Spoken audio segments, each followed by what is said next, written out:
Un lavoro importante è la borsa di studi che vi ho presentato è un dottorato di ricerca che ha chiappa dentro due stas, che è svizzero e che è italiano, e chiappa dentro appunto tre minoranze linguistiche, il furlan, il ladino e il romanzo. Sono così importanti queste minoranze linguistiche perché sono sì attaccate e hanno dei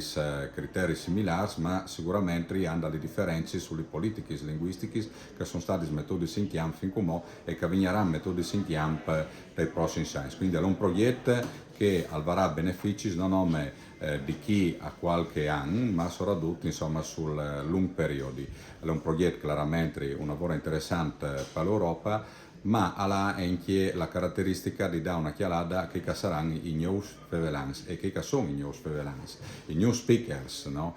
E soprattutto alla perdita linguistica su un territorio che magari è un po' grande come che dal Friuli.